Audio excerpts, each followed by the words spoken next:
Well, Nikki, here we are in Montreal, in Canada, and finally, after 2 years away through the pandemic, we are back here, of course, in your home city, your home country. You're racing Formula One for the first time. Can you sum up your emotions coming into this weekend? Yeah, it's great to finally be back here in Montreal. I mean, in a way, kind of feels almost very surreal to finally know that I'm going to get my home Grand Prix. I mean, I'm pretty sure the race is going to go ahead this weekend. But yeah, I mean, obviously, when I signed to be an F1 driver at the end of 2019, going into 2020, I mean, this was the race where for sure there was the nice big red circle around it, and obviously I was most looking forward to that one. And to have unfortunately missed it 2 years in a row with COVID was annoying, it was frustrating, disappointing, not only for me, but I know a lot of Canadian fans because, they really do enjoy this race. And I know a lot of the other traveling team members, this is always one of the favorites. So, to finally be here, the city I was born in, I have so much family and friend support here. It's, I just can't wait for the weekend to get underway. And how has the fan reaction been to you being back here? The city is already buzzing with the prospect of Formula One. What are you expecting as well as it ramps up over the weekend?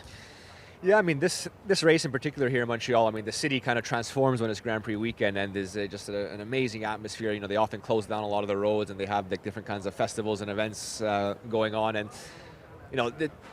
the Canadian fans are very passionate about this race and about Formula One, so it's been great to be back here. Obviously kind of getting recognized more often. I mean, in a way, I still think I'm probably more recognized in Europe than over here in Canada. But obviously around the race weekend, to see the kind of the support on the track walk. I did it during the fan pit lane walk.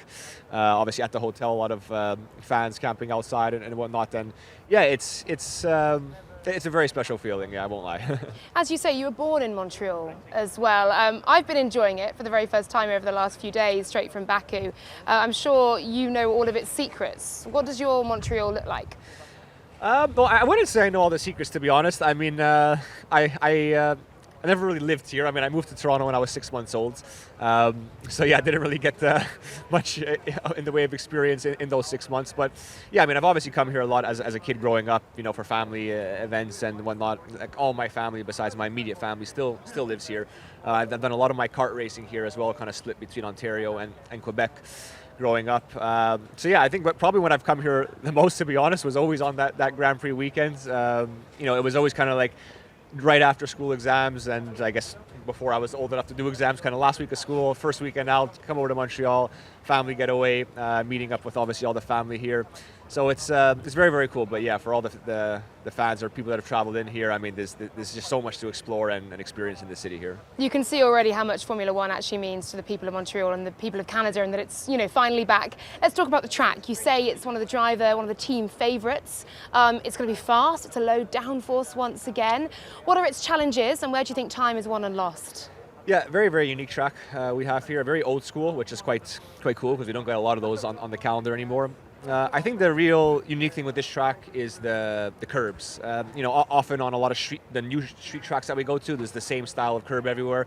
On most of the permanent tracks we go at now, again, all the same kind of style of curbs that the FIA has mandated. And now you come back here, very old school track, and you have a completely different style. This track is quite notorious for the way you take these chicanes, how you ride the curbs, which is difficult for the car setup, but also difficult for the driver. You have to be really precise. I guess most noticeably the last corner, exiting into the famous Wall of Champions. So I think getting that right balance with, let's say, the compliance of the car, and as well the technical aspect of how the driver chooses to approach it. And I expect it to be much, much more difficult this year than, I know I've not raced here, I've driven here in FP1 sessions before, but I expect it to be more difficult this year with these new cars that they do not like riding curbs. I mean, I can say that for our car for sure, but I mean, everyone's car is a bit stiffer. So yeah, that'll be, I think, the biggest challenge. We're 9 races into the season now, and obviously your teammates with Alexander Albon. Alexander, that was very Alexander Albon. Yeah. He's just stepped out of shot. I think he was in the background there doing an interview as well. Alex, obviously, you've been teammates before. How is the dynamic between you developing through this season?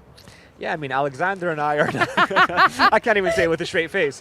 Alex and I are, we've been getting along very well. I mean, when we were teammates in 2018, I mean, we gelled quite quickly, both on the personal side, we always got along, and then on the working relationship side of things, which maybe in Formula 2 is not as important as it is in Formula 1 for obvious reasons, but that was always quite strong between the two of us. So I mean, yeah, once we kind of started spending those first few days together at the factory once he was announced as the racing driver. I mean, yeah, things again kind of like picked up right back where they left off. Immediately kind of having an open flow of communication, kind of sharing ideas, bouncing. Me sharing a bit my experience with the team so far. Obviously, him bringing a lot of unique experience as well. And yeah, it's been really great so far. Obviously, it goes without saying, extremely quick driver. I knew exactly that even before he joined the team. And yeah, it's been good to have him push me. And of course, it's a new Williams as well. It's a post-Frank Williams era. How has that transition been for you from inside the team, having seen both sides? Yeah, it's been yeah, as you said, I guess very unique is the right word to see that transition.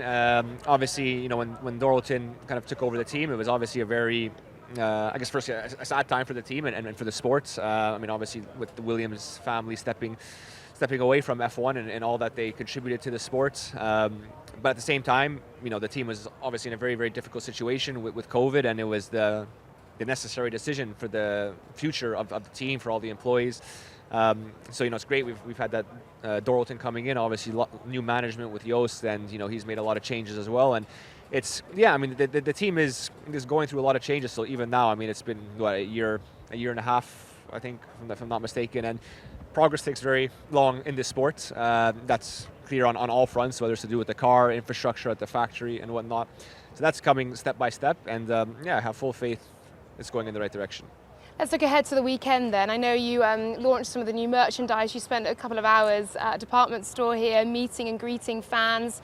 I'd imagine there's going to be a lot more of that for you over the coming days. What does it look like in terms of media and fan engagements? Yeah, I mean, hopefully after today it's not going to be too much, and once the weekend gets underway I can kind of just focus on the job. But yeah, I think that naturally being in Canada here, there's more commitments from a fan aspect, from a media aspect. So yeah, we kind of tried to space it out a bit already, starting a day earlier yesterday. As you said, the visit I did to the pop-up shop there for our new Canadian merchandise, which is yeah, very, very cool to see the support. It was yeah, so there's a lot of things that when I saw it, I was like, okay, this is cool, but I'm not sure how popular it's going to be amongst the fans, and to see that all the fans kind of like just go for it and love it. It's like, okay, this is really, really cool. So I hope to see a lot of fans wearing that stuff at the track. But yeah, it comes with the territory, that extra media stuff. But as I'm sure as many drivers have said when they've experienced their home race, you kind of want to try and keep everything as normal and just status quo as possible, because there's still obviously a job to get done at the end of the day. Absolutely, and when you step into that car at FP1, the visor goes down, the noise stops, doesn't it? What are your hopes and expectations here, especially on home soil? Yeah, I mean, coming here, this race, in reality, I mean, it's not any more important than any other race. There's no more points awarded to this than other ones. I mean, I think it goes without saying that the fact that it's my home race, I would be lying if I said I didn't want to have a nice result here. But when you talk about expectations, I mean, we have to also be realistic. The performance of the car where we're at right now, I mean, it's a fact. We aren't the slowest car at the moment. Some tracks we tend to be a little bit more competitive. Some tracks we tend to not be so competitive. So expectations and putting like numbers on results is very difficult to quantify, because we often have to rely on a lot of, let's say, misfortune or opportunities to come to us to have a result that let's say everyone is happy with. So I think more than anything this weekend, I just want to enjoy it. I mean, it's my first home Grand Prix. I'm going to have so many family and friends here. It's not every day you get to drive in your home Grand Prix, and obviously the fact that it's my third season in F1 and I've not yet done my home Grand Prix is attested to that. So yeah, I just want to enjoy it. It's going to be really special, isn't it? Is there more pressure for you, or are you able to channel that energy? I mean, right now everything feels normal and kind of just going with the flow like I would with any other race. I mean, naturally, kind of when I'm off track and kind of that extra home support and the fact that I just have so much family here, it does feel a bit different. So I don't know, maybe once we get to the actual driving days starting from tomorrow, maybe it'll feel a little bit different, but I'm going to do my best to keep it all the same. And again, at the end of the day, I'm still here to do the same job as I am at any other racetrack. Business as usual then. Thank you very much, Nicky. Best of luck this weekend. Appreciate it.